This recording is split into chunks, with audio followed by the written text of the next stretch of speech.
Welcome back. Bengaluru ಪೊಲೀಸರಿಗೆ ಸವಾಲಾದ murder case 6 ವರ್ಷಗಳಾದರೂ ಸಿಕ್ಕಿಲ್ಲ ಕೊಲೆ ಆರೋಪಿಗಳು. 2019ರಲ್ಲಿ ಏನು ಒಂದು ಕೇಸ್ ದಾಖಲಾಗಿರುತ್ತೆ, ಆದರೂ ಕೂಡ ಆರೋಪಿಗಳು ಸಿಕ್ಕಿಲ್ಲ. 6 ವರ್ಷ ಕಳೆದ್ರೂ ಆರೋಪಿಗಳ ಪತ್ತೆಯಾಗಿಲ್ಲ.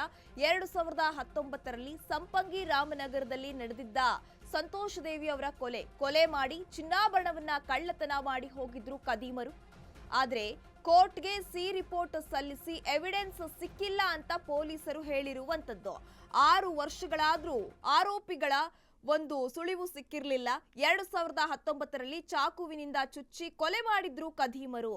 ಕೊಲೆ ಮಾಡಿ ಮನೆಯಲ್ಲಿದ್ದ ಚಿನ್ನಾಭರಣವನ್ನ ಕೊಂಡೊಯ್ದಿದ್ರು.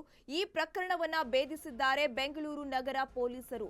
ಆದ್ರೆ ಈ ಪ್ರಕರಣ ಮಾತ್ರ ಇತ್ಯರ್ಥವಾಗಿಲ್ಲ. 2019ರಲ್ಲಿಯೇ ಸಾಕಷ್ಟು ಹುಡುಕಾಟವನ್ನ ಮಾಡಿದ್ರು. ಕೊಲೆಯ ಸ್ಥಳವನ್ನ ಆಧರಿಸಿ ಸಿಡಿಆರ್ ಅನ್ನ ತೆಗೆದಿದ್ರು ಪೊಲೀಸರು.